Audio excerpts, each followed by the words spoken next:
Thank you for the invite, Drunk Sports. Thank you so much for inviting me to your show.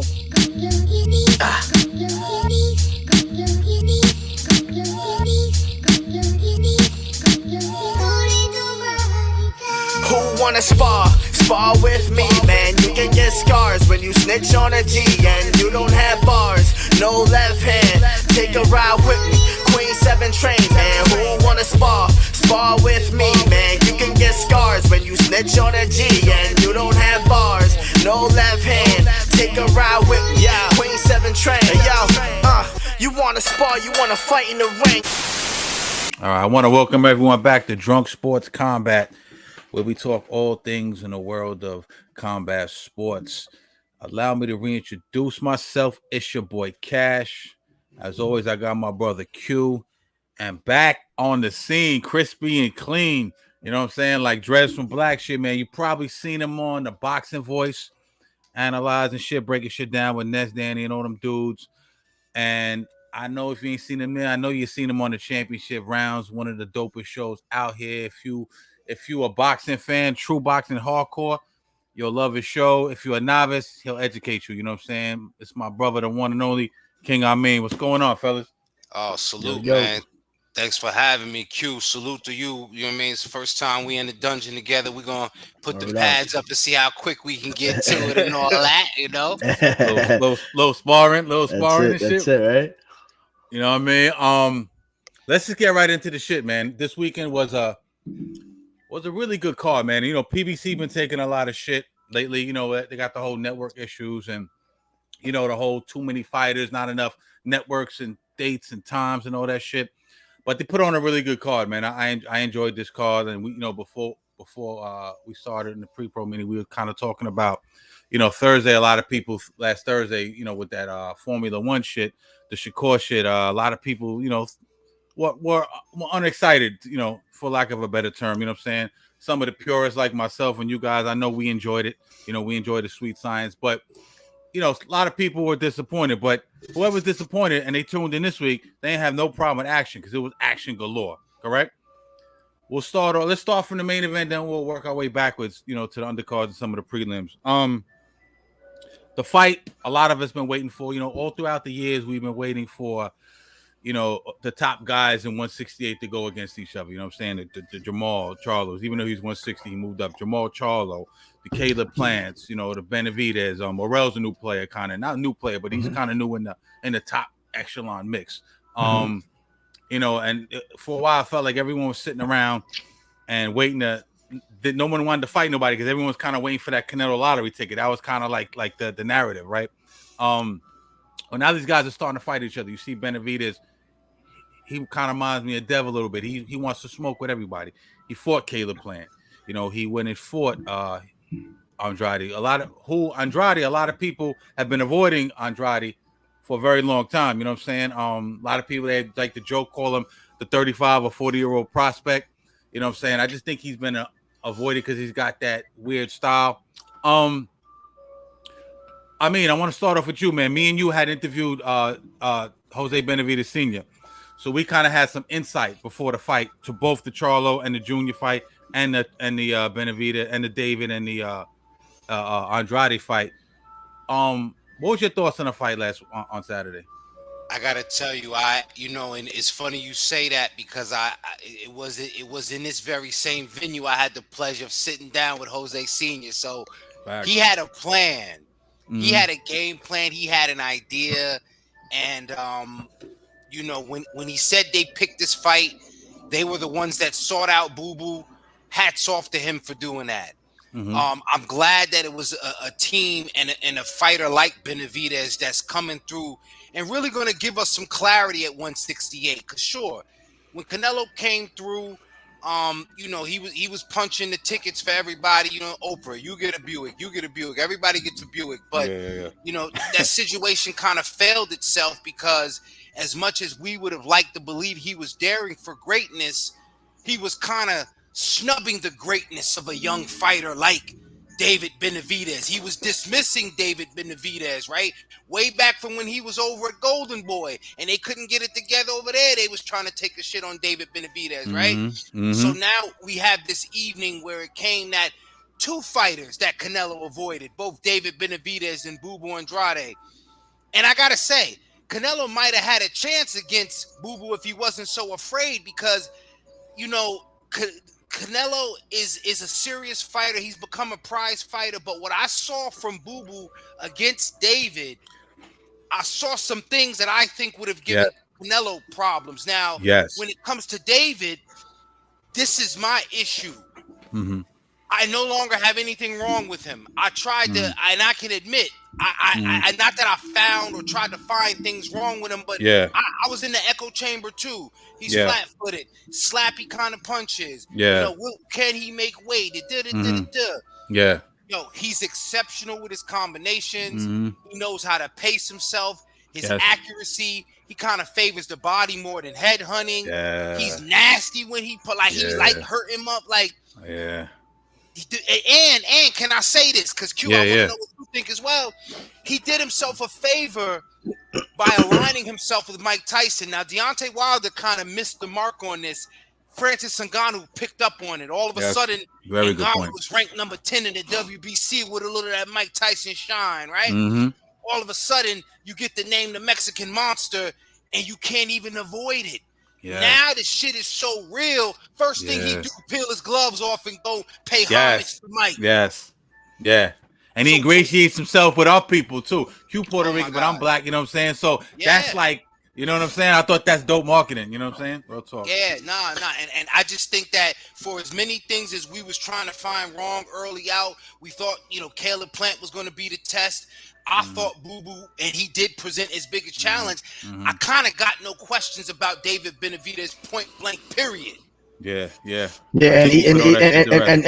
And even just seeing how he did, because, you know, like in my opinion, David Benavidez always takes at least the half of the fight before he starts really kicking it off. And in my opinion, he even lost the first 3 rounds, but he kicked it off in the 4th round and looked like a totally different game plan. He made a super early adjustment, much sooner than he normally does. And that's what I think really threw off Andrade the most, to be honest, because everybody knows his game plan. 5-6 rounds passed by.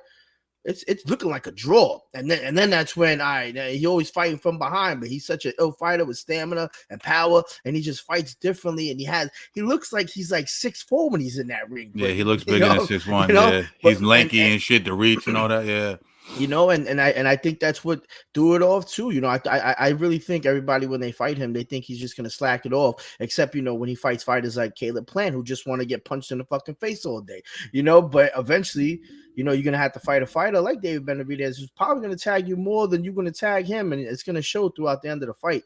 You know, and that was just one of my big takeaways from seeing that. And that's what just leads me more to see that Canelo fight. But you know, who knows if that's ever gonna happen? And when I was watching the fight with Cash, I was just like, I really feel like Canelo was just gonna try to push this for another 2, 3, 4 more years, and then you're gonna fight David Benavidez. Like, come on. I don't think he wants to smoke. And not to cut you off, I just want to give Boo Boo his props, because I was fucking impressed with Boo Boo.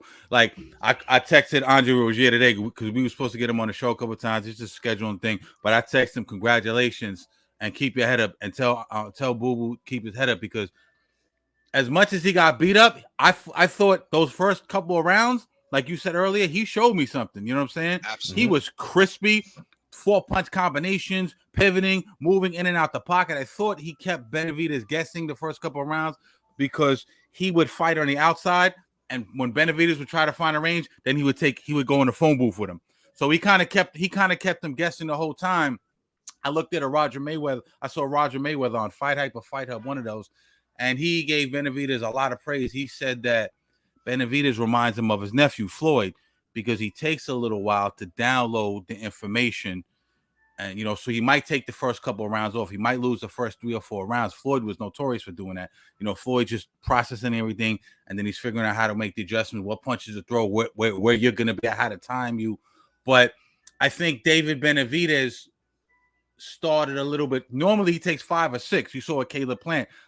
You know, Bennett, I was like, wow, Boo Boo might win this fight. You know what I'm saying? Then boom, he figured it out, and he turned it on and rocked him with that. What I almost like that Drago shot. Remember when Apollo and Drago are fighting, and then, you know, Apollo's playing around, and then all of a sudden Drago turns it on, and boom, and it just felt it felt like that was the beginning of the end. You saw it. They kept replaying. You saw how his face was. That hurt him. But shout out to Boo Boo, man, because Boo Boo was crazy. Showed me a lot. I think you said against Canelo or that payday. You horrible fighter shit. I think he beats Canelo, man. He looked sharp. What do you think? Yeah, and that's where we have to give a lot of credit to Benavidez and, like you said, also Andrade, because the way he came in, the way he came in there, he came in there prepared. Some people said he came in there a little too heavy. I'm not really concerned about all that. The way he was placing his combinations, even try to get a little bit rough with David. Yes, pushed him. Yeah. Those are the things that I think would have worked very well against Canelo. But on this particular night, it just didn't work against the better man.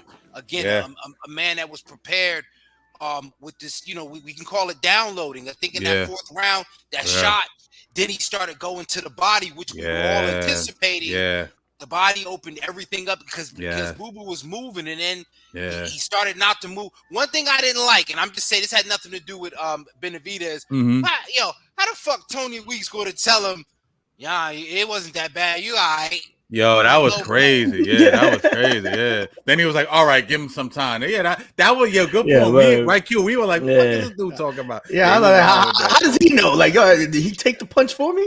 Fuck. Yeah, that was crazy. All right, I want to go on to some options for David, but I want to go. Let's talk about what possible options are maybe for Boo Boo after this fight. What did he show enough to get another big fight? And if so, who you think that big fight would be against? Oh, Q, what you think? I don't. I know he says he still wants to continue, but I think another. I don't know, man. I think this 168 might be just. I think it might be a little bit too much for him right now, in my opinion. He is a 154. He is a natural 54 guy. And look, he moved up and he went there because if he would have won tonight, that would have been his third division, which is insane. When you got that trifecta under you, that's just greatness. But everybody else, Morrell and Caleb Plant, like these are real big punches. And to be honest, that's probably who we might see if he chooses to stay here and keep going. Like those are the people I got somebody. We seen him on the card, man. We seen a guy who we've been telling he need we've been telling he need to move up, right? They made the fight at 166, right? So now, and he looked pretty good.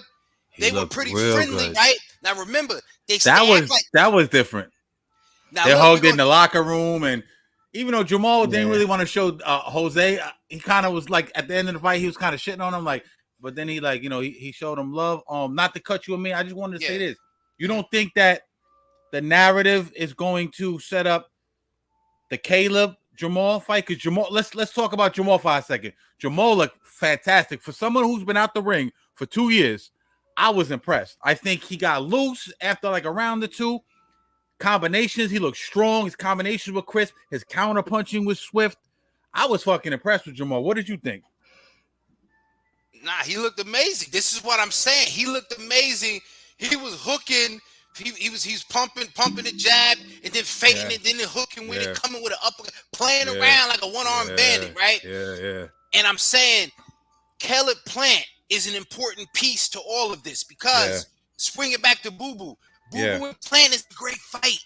I will love common opponent with David Benavidez. You know what I'm saying? We both get to see now what's up. Now the more salacious fight, the more I guess you make us sell it in a way storylines, it's beef, but you need that respect between fighters, and you can sell it off the respect between Andrade and Charlo. You can't sell that fight off the respect, right? Because you can put that on there with whatever Benavidez or whatever Morrell has going on. You can make it a little 168 kind of affair, And Boo Boo is contractually obligated to PBC, at least at this point. So, I mean, I think he still has a lot of value because if they don't want to put him in there with Morrell, which I think that's murderer's row, the bag got to be big for Morrell. I got to see Morrell against these guys, though. I mean, he looks like a killer. I get it, and everyone thinks he's the killer.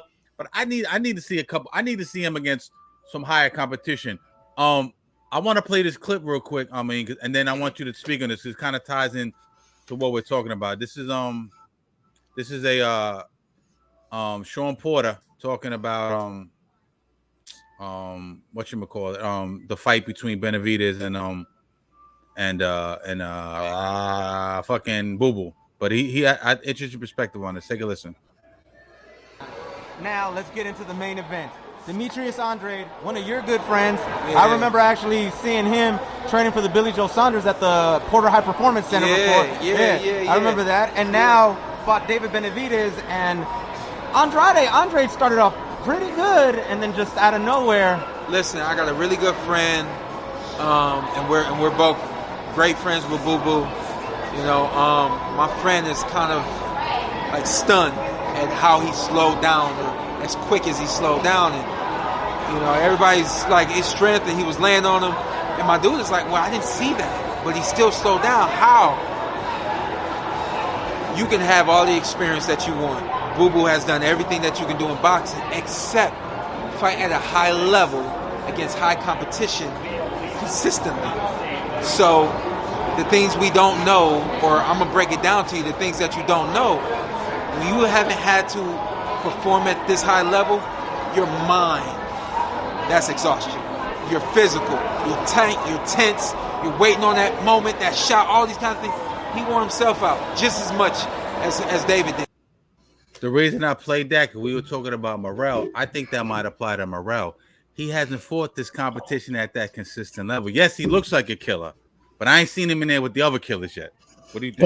Well, he only has 8 fights in his belt, right? If I'm not mistaken. Like what? Like I gotta look at his box record, but it's very 8. Little. Yeah. So 6 and 8, something very minimal. Why is he? You know what I mean? I mean, I don't know. What's your thoughts on that?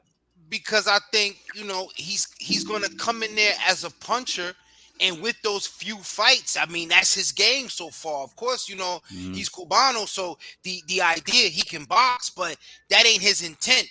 And the reason why I say Boo Boo don't deserve a fight like that, which I'm going to deserve, but I'm saying when you step up to the challenge like this is when I get a little bit of A-side slut talky and say, when you step in there with a lion like Benavidez, you could take one off and just get one under your belt, right? I think the same thing happened for Plant after Canelo, you know, and then you get back in there with the same level of competition. So he can take a fight to where he can get reacclimated, get his confidence back, and what greater opportunity than Mr. Jermall Charlo. So I love that for Benavidez. If not, then kind of like to see, I think into Q's point, because I think Q was saying, like, does he really have to? Now, Q, if he don't really have to, and he just trying to get a bag on the way out, that's the Caleb Plant fight. What you think about that one? Yeah, no, I totally agree with that. I think these guys have to fight each other. I definitely want to see the Caleb Plant fight. That's like some real technician shit. You know what I'm saying? That's probably the bigger bag, I would think, right? Absolutely. You know what I mean? He's had a little bit more. He's been seen a little bit more, for lack of a better term. You know, he's been in front of millions of eyes when he fought Canelo. Yeah, so I definitely think that'd be a better fight. In terms of Benavidez, I want to just double back to that because we're gonna go into the Charlo fight in depth. But I want to close off with this. We all want to see the Canelo fight, right? Everyone wants to see the Canelo fight. I don't think that fight happens. I heard Paulie Malignaggi say he don't think that fight happens. I heard Sean Porter say he doesn't think that fight happens. A bunch of pundits in the boxing world say they don't think that fight is going to happen. Ness, your guy, Boxing Voice, said Canelo don't need that shit. You know what I'm saying? He's fought who he needed to fight. I totally disagree. That's a poor opinion. That's a poor take. He don't need to fight. He doesn't need to fight him. He's fought everyone needs to fight.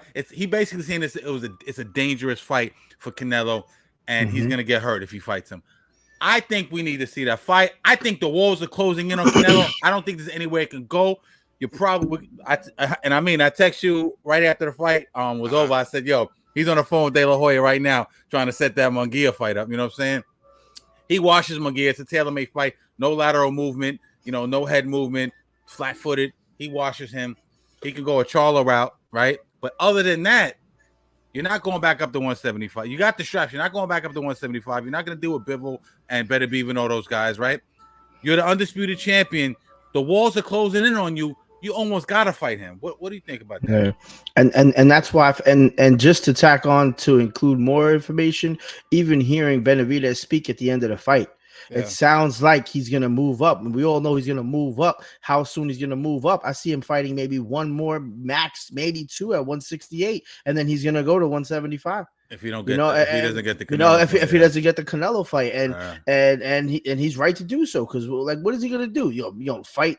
You gonna beat up everybody. You gonna beat up everybody at 168. You know? Yeah, because he's not gonna fight Mabili. He's not gonna fight Mickelson. He's not gonna go there. He might clean up 175 though. I mean, you heard Bivol. He used to swallow Bivol. Bivol said the boy could fight. Beterbiev was a different kind of monster, but I think he beats Beterbiev too. What do you think? I mean, yo, now opponents. I wouldn't be surprised. Now Canelo again. He needs this fight. Because right now, he got a yellow belly and a pink tail. Yeah. You know what I'm saying? Until this fight happens. Because, again, he let two men he ducked fight each other. And right now, we're praising Boo Boo because he's not such a hard of a fighter. Exactly. Right? So now you fight nobody. You fight nobody. He just fights somebody, okay? Yeah, facts. You know what I'm saying? So now, if you don't fight neither one of these guys, because we know he doesn't need to fight Boo Boo. Wouldn't that be funny though? Canelo somebody. Now I fight Andre. He's somebody now, right? Bullshit artist, right? Yeah. But truthfully, I think for Benavidez, you know, what does Canelo do? Something a la Riddick Bowe and let one of the belts fall off, or does he throw it in the trash can? He's so damn scared. Or does he hold out and try to wait the man out till he move up a division? That's like when pops come home. You know, you moms know you in trouble, but you don't want daddy to find out. So now Canelo under the fucking covers because he don't want Benavidez daddy to come home and give him a whooping. I think the walls are closing in on him, and I was on the fence. We talked about this, and one thing I liked about you, I mean, you told Pops Senior I was going for. I thought Caleb was going to beat him. You told, so you're not talking behind his back, and you said I thought Caleb was going to beat him. I was thinking up until maybe the planned fight that Canelo was probably going to beat Benavidez. You know what I'm saying? We only seen him in the Darrell fight, the Mama's Boy, shit like that. Now I'm thinking Canelo got a fucking shot in hell, man. You know what I'm saying? No, Vince McMahon theme music, no chance. I don't see it happening. Those pot shots and all that shit's not going to work. You know what I mean? Like, so. That's crazy, man. We'll see what happens. We'll see where Benavidez goes from here. But Canelo, you on warning right now, man. You're on the clock. Let's get back to Jermall, man. He fought Junior, Jose Benavidez Jr. We all agree he looked good. What'd you think about Junior's performance? He looked decent at 168. He looked a little stronger than I thought he would. Now, listen, here's my problem with Junior. And I love Junior. I love the whole Benavidez team. Yeah, Junior's the gangster out of them. Yeah. Junior's the gangster. Talk about somebody that don't need to fight. Yeah. Junior, I'm saying he got the Creed thing going. You know what I'm saying? Yeah, facts. And you know, listen, I'm an old enough guy to say, you know, he looks good on camera. Like he can do that thing. The bad guy. He could respectfully, he could take a role in one of these Netflix movies as a cartel muscle. You know what I'm saying? He could be in 50 He's got the chops now. He's got the chops. Yeah. 50 Cent, because motherfuckers be watching me. They probably be watching your 50. Get Benavidez Jr. in your Flores flick about the cartel twins, the Flores twins. Facts. That's the kind of shit Junior need to be doing. He don't need to be out here for blood. But since he did, I'm going to comment on it. Yeah. Unfortunately, I think it was because he didn't need to be in there, but he's just got the heart of a fucking lion. He kind of allowed Jermall to showcase. You know what I'm saying? So, respectfully, the performance was amazing because anytime you in there with anybody. But if you know what I'm saying? Like how we was talking about, we get in the ring with Peter. Peter gonna look like he could come back. Facts. It's either one of us, you know what I'm saying? Because it's a lack of experience, lack of recency, if you will. So it's a good point. It's a good point. As good as Charlo looked, he looked good against somebody that was fighting on one leg against Terrence Crawford. Yes. Then he jumped up and fought fucking Danny Garcia at 54. Then he jumped up and was supposed to be at a catch weight of 63 and ended up virtually fighting at super middleweight. Yeah, I think Half gun will travel. No pun intended, right? absolutely. Yeah, he jumped from 54 against Danny to 168, so he skipped 160, right? Skipped it.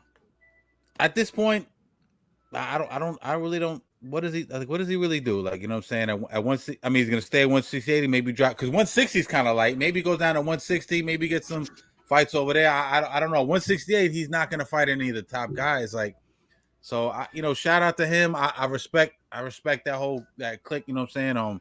I like the Pops. You know what I'm saying? Pops is a friend of the show. But yeah, I think I like you said, man. Maybe he goes into movies. Maybe he does 50. You know what I'm saying? 50 Cent, you know what I mean? Get him rolling, get him a rolling power some alongside Ghost, saying? you know what I mean? Yeah, some shit like that, you know what I'm saying? So yeah, chill up in Washington Heights and shit. The hype, you know what I'm saying? Corona, put him in a Corona scene. Charlo looked good at 168. He looked strong. Like we said, the ring rust. Didn't see too much ring rust. I still think he might need another fight or two, maybe one more. Yeah. What do you think? We talked about Caleb Plant, or we talked about Benavidez. Are there any other options for Charlo for a tune-up maybe, or a stay busy fight? Because he said he wants to fight 3 or 4 times this year. Q, I got a theory, man, about Charlo. His next opponent, you know who's gonna be? Jermall Charlo. Jermall? No, Jermall. Himself, because for him to look that good, and I can't say it had anything to do with Roy Jones. I can only say what's been holding him back in his mind, because we've all been telling him he needed to move up. So now you take the fight at the catch weight and you end up virtually fighting at the weight we've been begging you, and your body's probably been telling you to move up too, right? Yep. Yeah. So it's not a matter of needing tune-up fights. It's not a matter of he and whatever he has going on. That's his next opponent, and he's got to get that out the way for us to see what's really next. Because his mind for him to look this good at a weight to where he's supposed to be, sky's the limit. I really got no question. Now I got an opponent that's kind of out the blue, and it's almost feeding him to the dogs, but it's a curious opponent because he's in the Benavidez camp. Yeah. I would love to see him against Diego Pacheco at 168. I like that. Pacheco looked great in his last fight. Listen, Pacheco versus Charlo at 168. If keep it in that Benavidez camp too. If the boxing gods can make it happen, you know what I'm saying? Make that shit happen. That is true, and I agree, and I know, and because he brings up a good point about fighting himself. Because Cash, when we were watching that fight, we were like, something still don't look right with this dude, man. Like just mentally, and he took off a crazy amount of time. And for him to come back and look like this, hats off to you, bro. Obviously, you talented as a motherfucker. But just on the side note, he just looked like Cash said, spacey. He just looks like there's something still bothering him. And he's been looking like that though. He's been every time you see him now, And look, and he made us question his brother, because look, not only did he made us question Jermall and respect to Jermall. That's the landlord. I love Jermall, right? But because I respect men that cry in public. I cry in public. I'm a real man. You heard? No, Danny Garcia too. There's that mental health shit. Real men cry in public. You heard? A fact. That's a fact. That's a whole fact. But look, the way he looked, I said, was this the guy that was supposed to be fighting Canelo? Yeah. Right. And then when he said it, he said, my brother, I love my brother. My brother. But I'm thinking but your brother was the one that stepped up. Yeah, so even if we believe you got more skill, like you said, Q, is something in him that don't believe. Because we've been saying, for what we all know, it was supposed to be his fight. His brother stood on the Charlo family honor. Yeah, you know what I'm saying? Yeah. Little brother had to come off the porch. You know what I mean? That's so a fact. It's just kind of like, I don't really know what who his next opponent could be, but I'm curious to say he might look damn good. Or will he get to the point to where we can get him back in the ring? Was this just kind of a thing to where, because it was the opposite way. He showed up for Mel's fight. Mel wasn't even in the building, from what I understand. Yeah, that was kind of whack. I didn't even see him. Then he walk Mel out against Canelo. I thought he walked them all out. Mel walked him out, right? Yeah, they were right next to each other. I like Pacheco. I mentioned before Mabili. I'm interested in him. I don't. What about? I like Mabili too. I like Mabili a lot. What do you think about coming in New York. I know it's probably negotiation issues, but because I think Berlanga's with Eddie Hearn. But you think Berlanga might get in the mix? I heard they mention him on the broadcast the other day. Man, let me tell you something. That's talk about Pacheco. I think they're saving Berlanga for Pacheco. You know what I'm saying? He's food. I'm a New York dude. I rep my dudes. You try to stay to New Jersey. I love Berlanga, but I think Pacheco pushed him to sleep, in my opinion. Yo, because I'm not high on Berlanga. Yeah, I just don't see the seriousness or the evolution, so and just to double back on something we talked about, like in the pre-pro. Yeah, I'll always choose the boxer over the puncher to a degree, because when you run out of punches, when you run out of power, you know what I'm saying, you have to develop another level or gear, right? So boom, if you incarcerated and you a shooter, you ain't got no gun, you got to stand on your man, right? Yeah. So when you can't punch, you have to be able to stand on something other than. So I'm always fascinated by how boxers are able to get themselves out of danger, you know? Yeah. And I say that about, a fighter like Berlanga. Yeah. He was all about the power, and I haven't seen him, whether it was the embarrassment or the desperation or just truly trying to be a better fighter. I haven't seen him do anything differently. He looked the same to me. You know what I'm saying? Yeah. Only thing I seen different is jewels. That's a fact. What did I don't mean to keep referencing that, but what did the senior say? He said he's training hard and he's working hard, and every time I turn to his Instagram, he's on the beach hanging out somewhere with some rapper, Fat Joe or some shit. You know what I mean? Like you said, his chains are getting bigger. That's that East Coast swag. I get it, but everyone want to be Floyd and not put in the work. You know what I'm saying? Everyone want to be truck jeweled out, pulling up in the Lambo and all that shit. But Floyd was putting in that work. There's a difference. You feel what I'm saying? Work hard. That fight will be interesting. We'll see how that whole 168 shakes out. But all right, let's keep it pushing. Subriel Matías, right, against Ergashev.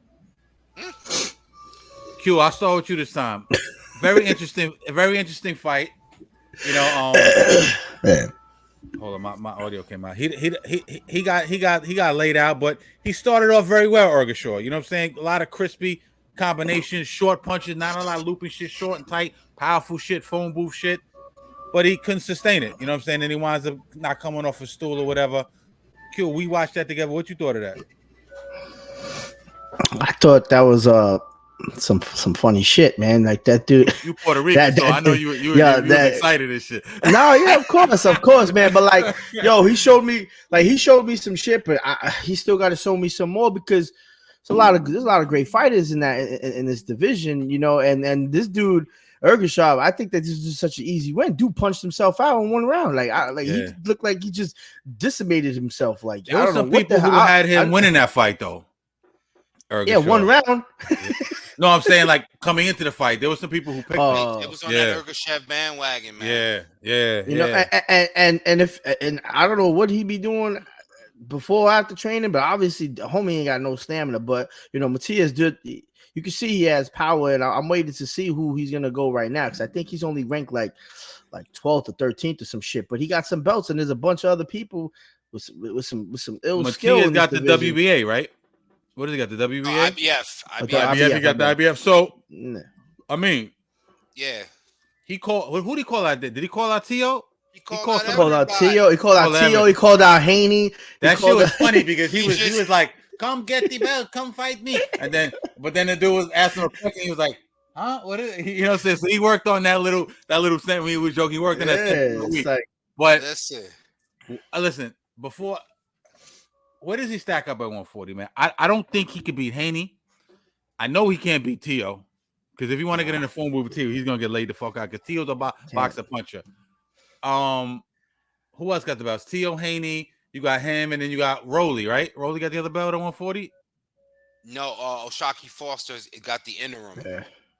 Oh, he's fighting this weekend, so O'Shaquie Foster. Yeah. Oh, Rolly don't got a belt. Nah, he got it from Barroso, and then somehow he had to they stripped him. it. Oh, they stripped him because he right. So Shohjahon got the belt. Where does he stack up? You think at 140? Now, see, here's the thing. Matías, I gotta go back a bit, because Matías is like one of them old school cats. You know what I'm saying?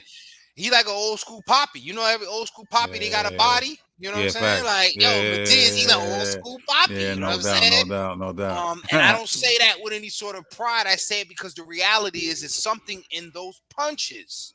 Yeah. So we keep talking about where he stacks up.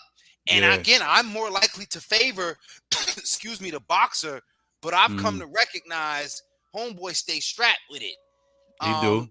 Ergashev, you know, is a talented fighter for what he is, but when you try to fight Matias's game, and he reminds me not in a similar style, but it's similar like he old dirty bastard. There's no father to his style. Navarrete is a similar fighter. Navarrete is a similar fighter. Yeah. Because you look at Matias and you say, yo, he got some holes. His defense is porous. Yeah, he don't want to fight with Tio in the phone booth, but I'm wondering at the same style, like, who's going to take those punches from Matias in the phone booth as well? Yeah, you know? And they're going to be things that the fighters at the top level are going to be able to nullify based on their skill. But I think he has a puncher's chance, certainly against any of those guys. I think you got some killers in that weight class, man. You know who I want to see him against? Gary Russell. I wouldn't mind seeing him against a fighter like Gary Russell. That's a good fight.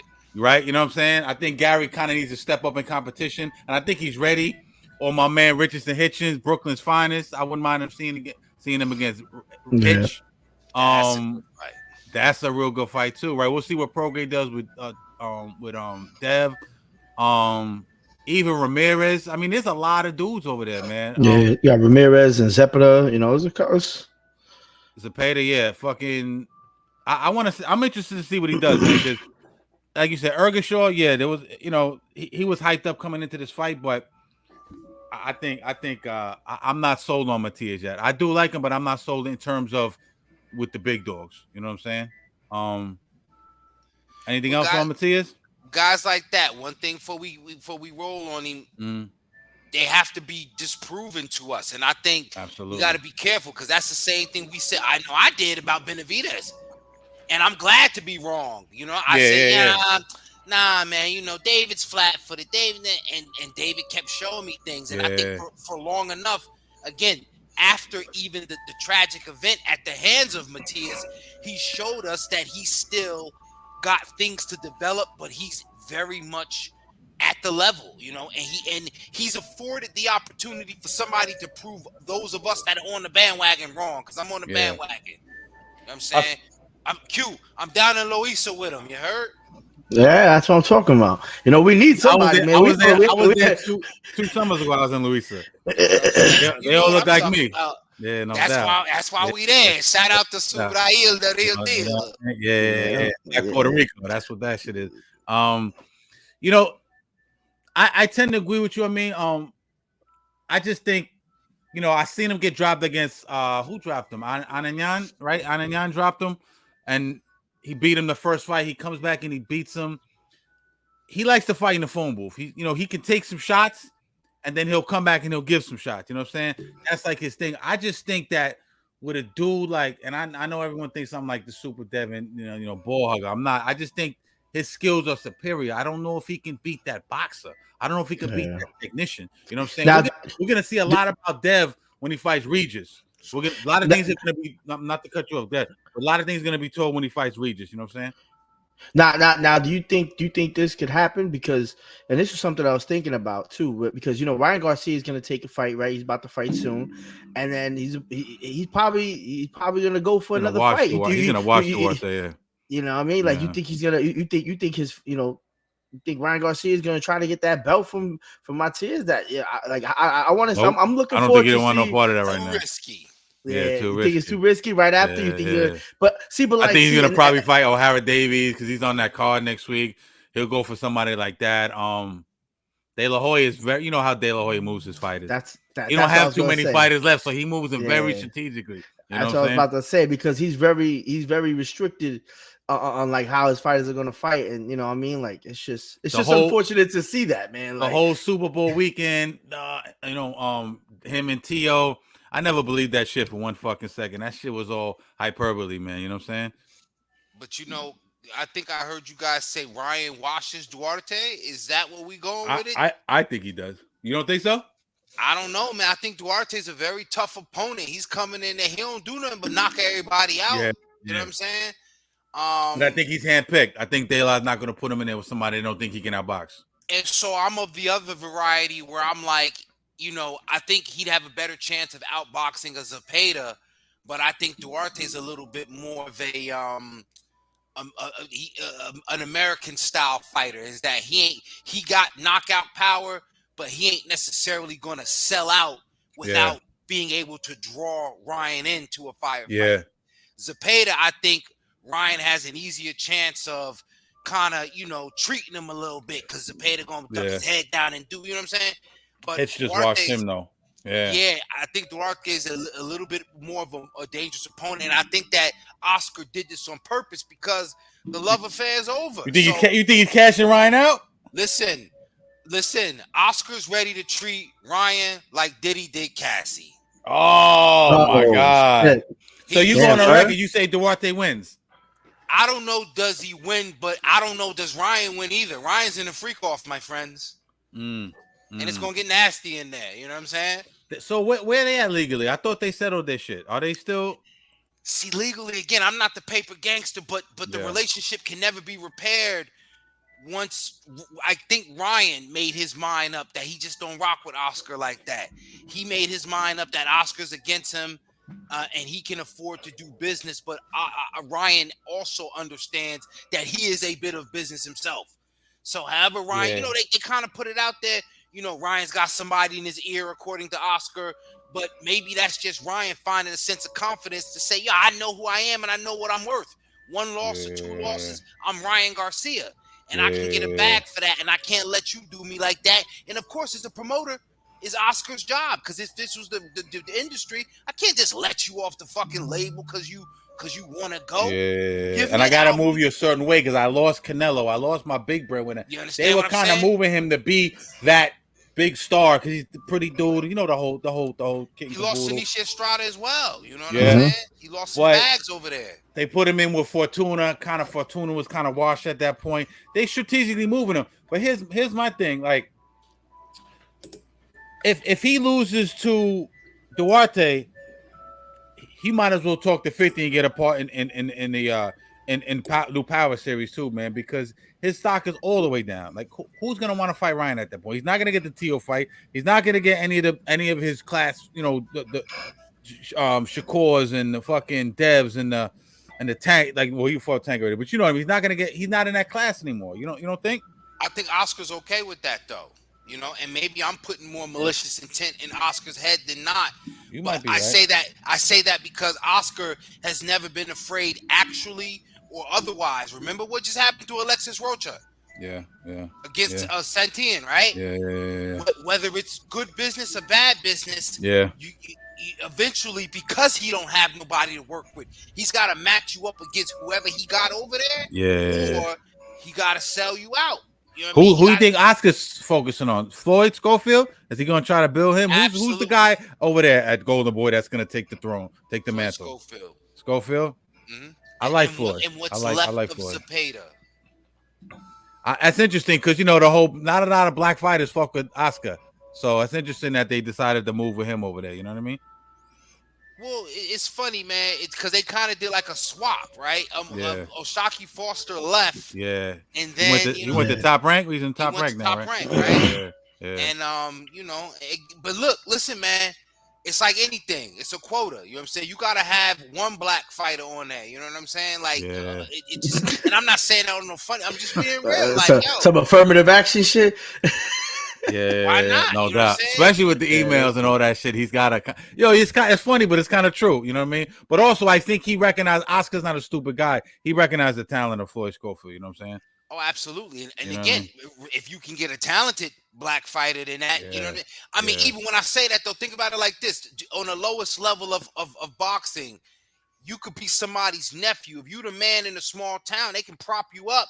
You know what I'm saying? So imagine if you have talent like Schofield. So when you can market him, he's got the East Coast roots. You know what I'm saying? I think his family from Jersey City, from what I understand, right? But then they got roots in Austin, Texas. They kind of so and then in Texas you got nothing but you know, a Latino constituency, but then you have a bunch of transplants from the East Coast, from the Southern East Coast, and also from the West Coast as well. So, you know, that's what I mean by you got to have a black on there. It's marketing. I was more surprised that not really Oscar fucking with him, but they fucking with Oscar. You know what I'm saying? I wonder if, you know, a PBC deal or money, you know, money team deal on the table, or did they go see Bob and just Oscar blew him away? I would love to know the particulars of you know, who tried to recruit him. You know what I mean?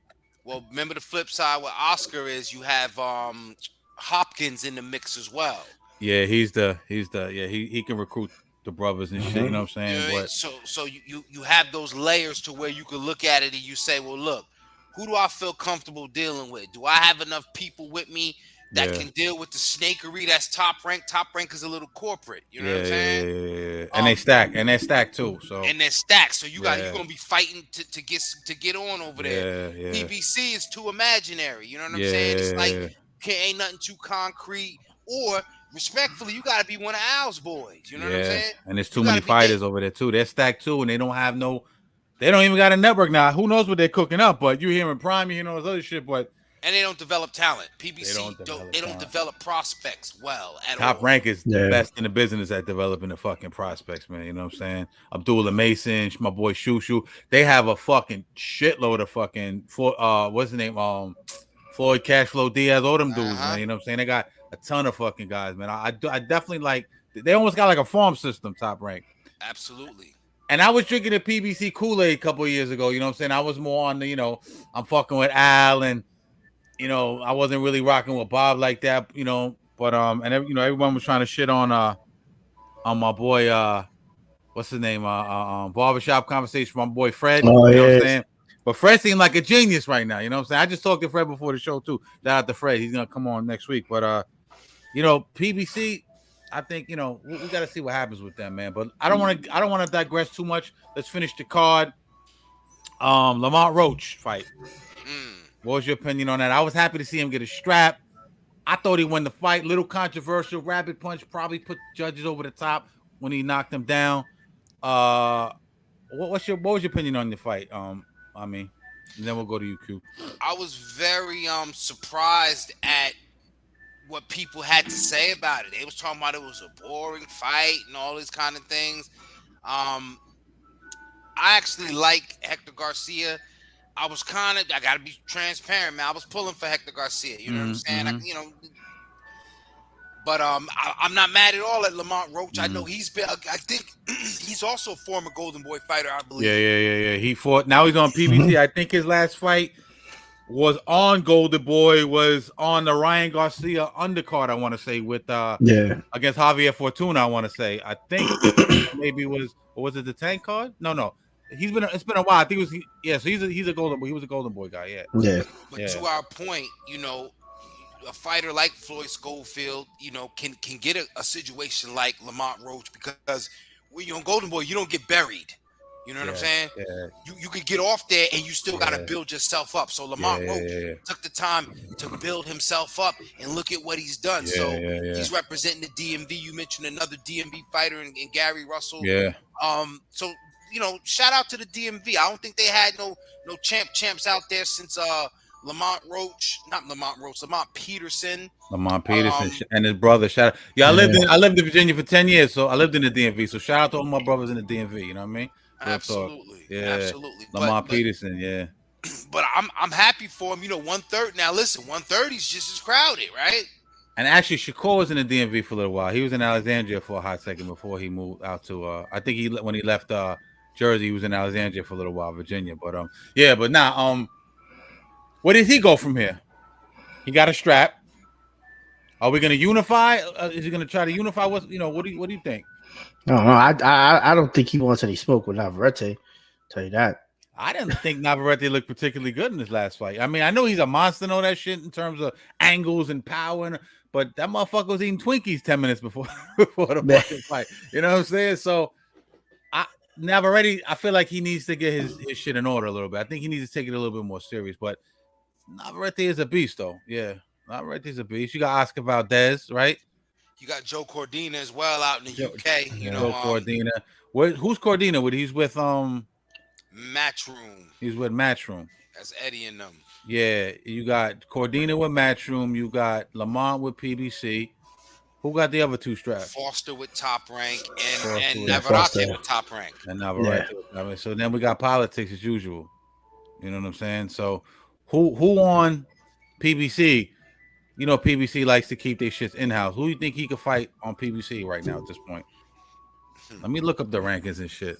I think it's either I don't know. Well, maybe like a Hector Garcia. So I'm looking at the rankings and I'm not really. From the other PBC. He just fought Hector Garcia. You mean who? You mean? No.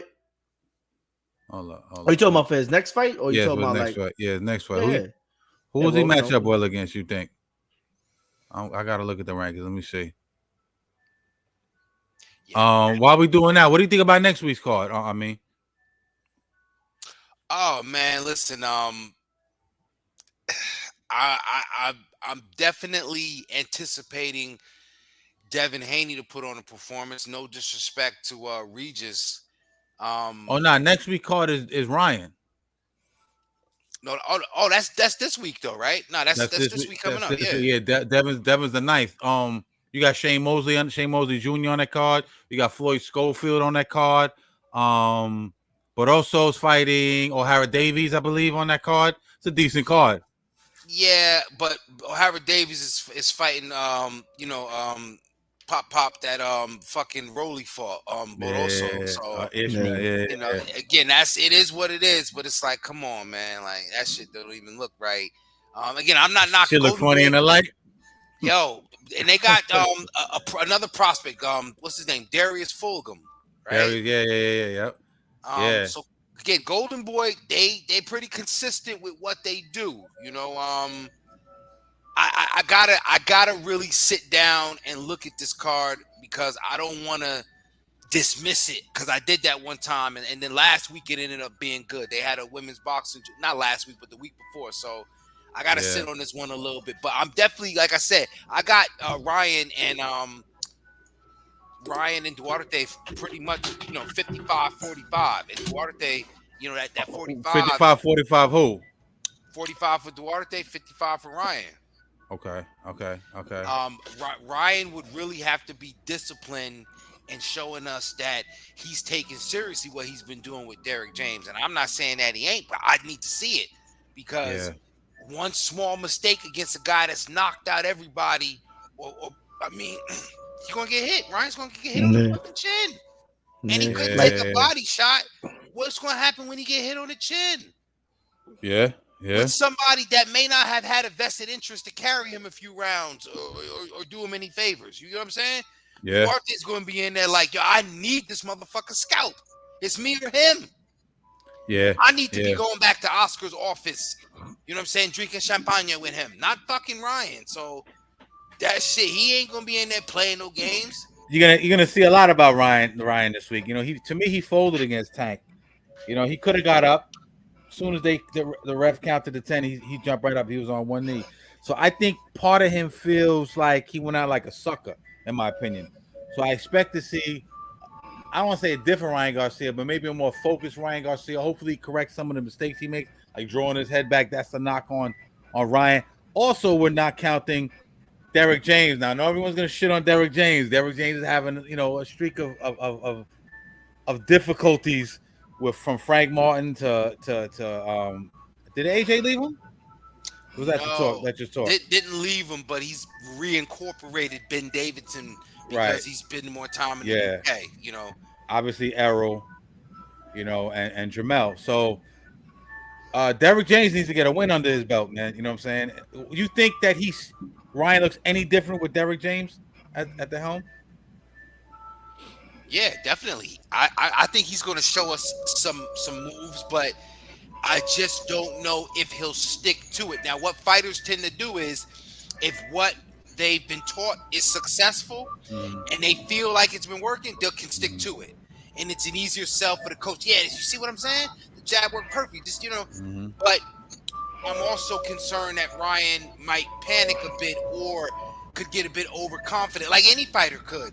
But particularly Ryan, because his deficit will play right into Duarte's hands. He cannot tip his chin down. He cannot be leaning over his fucking front foot, because if he does, he will go to sleep.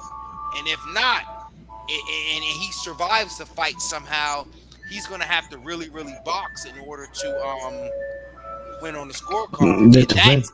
And that's what's he's going to have to show us. Remember, if he ain't knocking people out, then what else can you do? So he's going to have to show us what else he can do.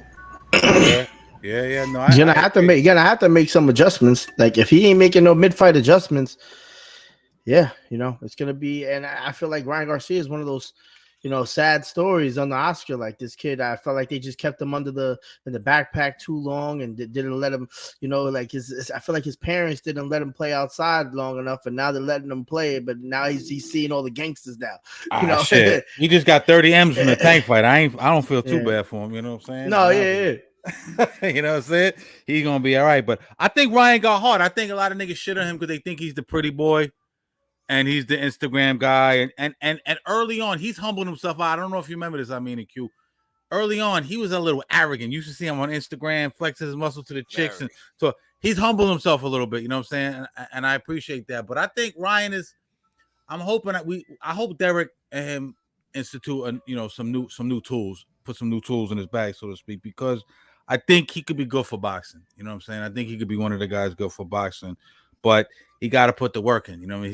He's got to be able to beat some of these guys. You know what I'm saying? We got to see him. Same thing with Tank. We got to see Tank and Dev and Shakur and Tio. We got to see them fight each other. Same thing we talked about 168. We love the prospects. We love seeing all the people developing and all that.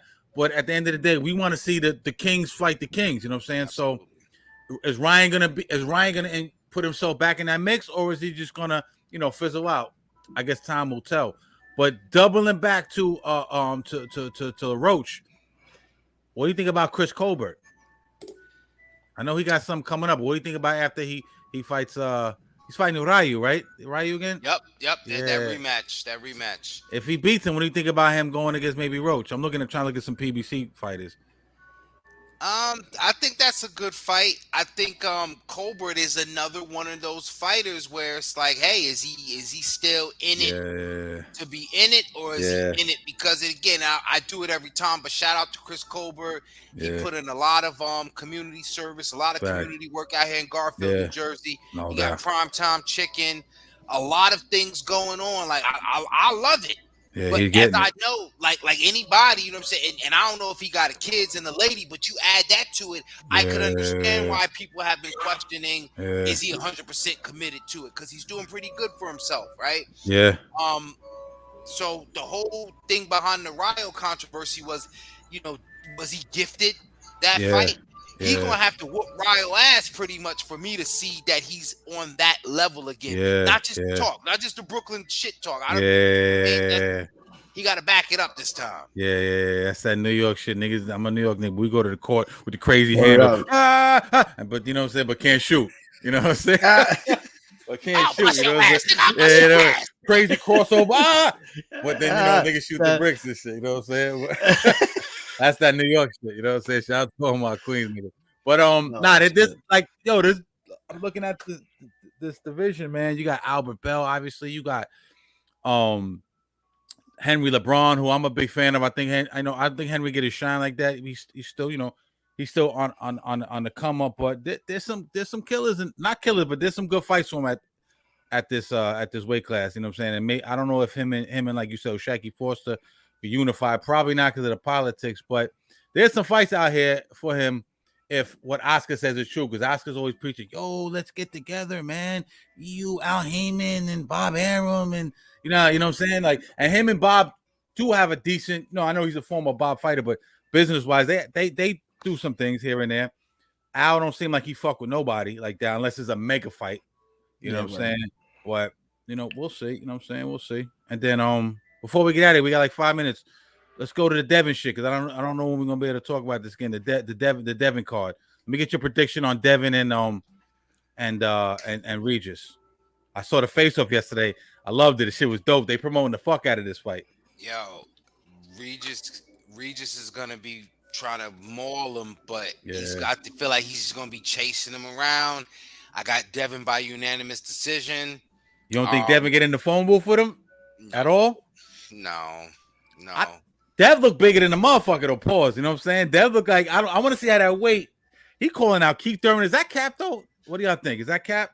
Anytime you mention Keith Thurman and fighting is a bunch of cap. Man. Keith Thurman's word.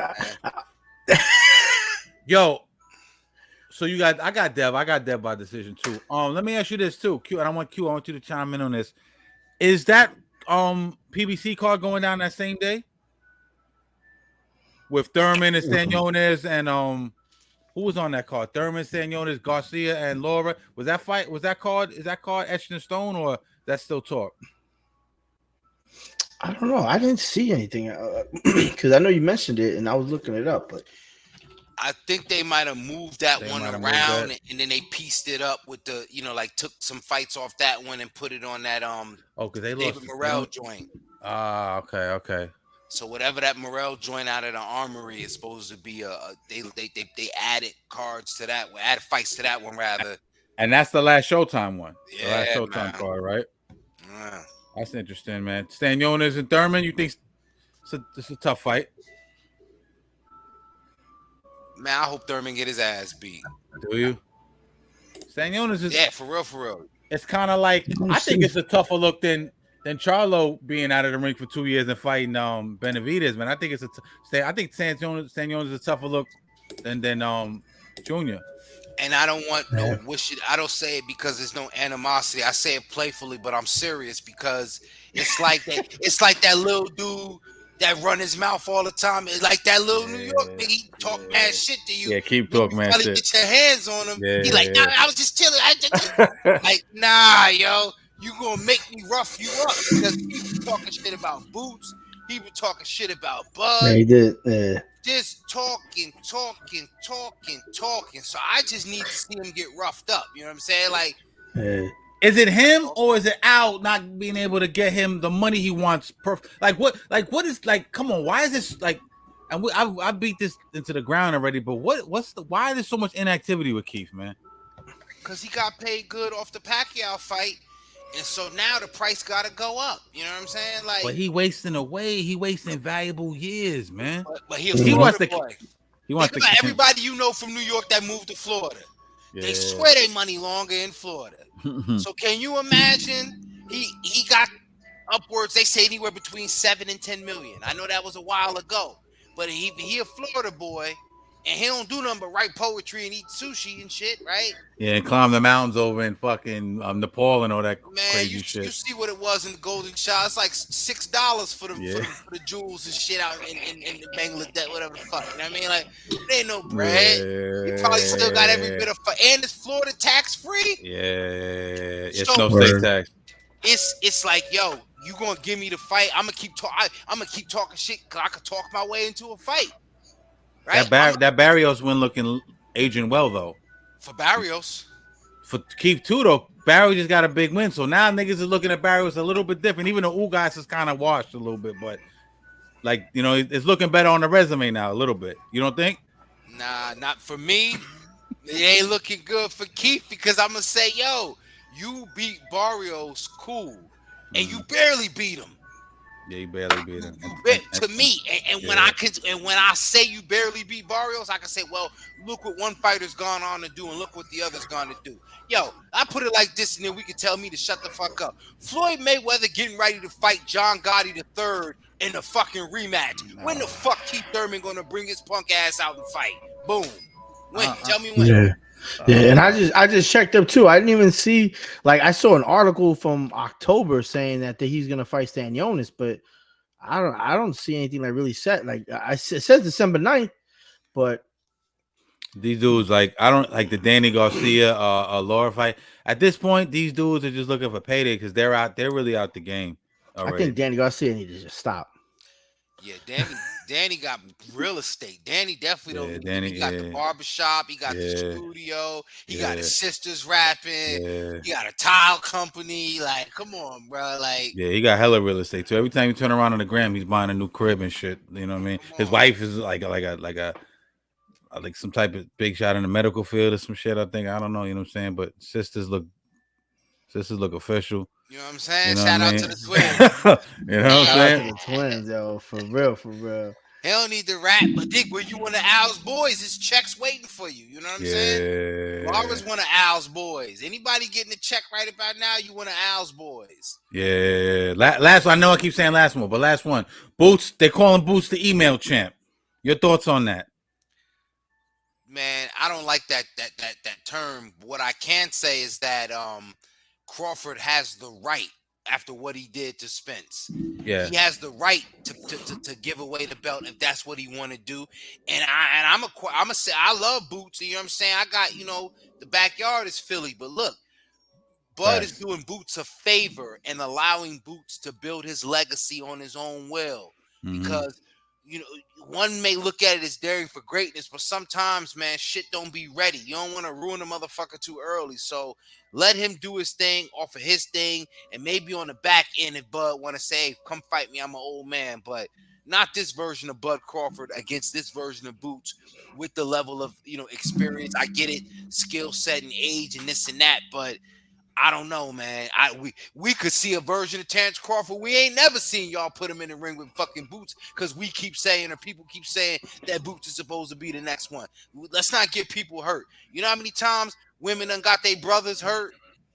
Yeah. Facts. But where does Bud go though? Like we know we're gonna get that Spence fight eventually because they're contractually obligated. But you're hearing the Canelo shit. Now you're hearing I think his best course of action and the best route, I think just go to 154 and clean that up and then call it a day.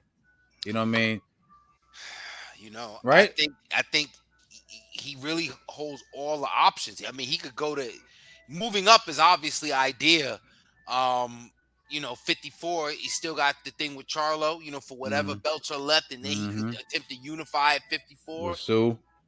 Yeah, you know what I'm saying? That's always a good option, but you got Lubin, you got Fundora, you got all great fights. Jesus Ramos, you got a fucking ton of people up in 50. I think moving up is his best bet in my opinion. And then like it kills two birds with one stone too, because you're gonna get your Errol Spence fight too, because we know Errol Spence got to move up.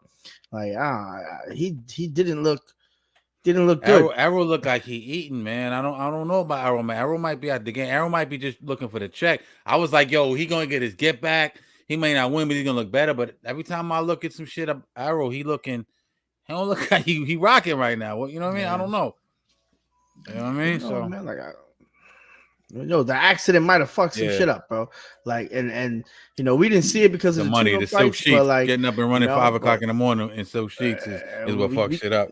And we definitely saw it against that Bud fight. You know what I mean? But yeah, man, I want to thank y'all for tuning in to Drunk Sports Combat. I mean, I appreciate you. You always getting in here sparring with me. Q, you already know. Make sure you check out my man on the championship rounds, man. A real dope podcast. Had a lot of dope guests.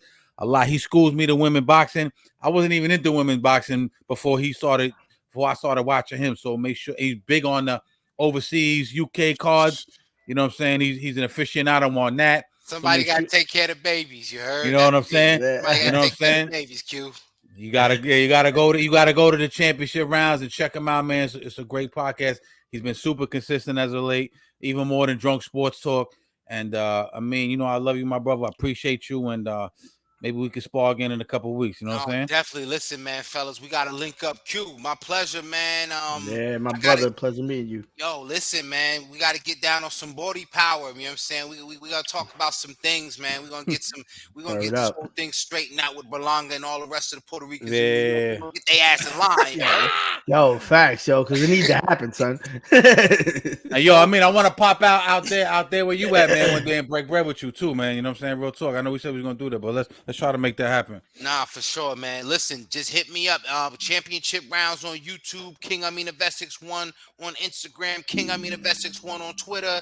And listen, Drunk Sports Talk, whenever the fellas is having me, I'm here. I love the work, man. I appreciate you guys. No doubt. Salute. One love. All right. Peace fellas. Peace.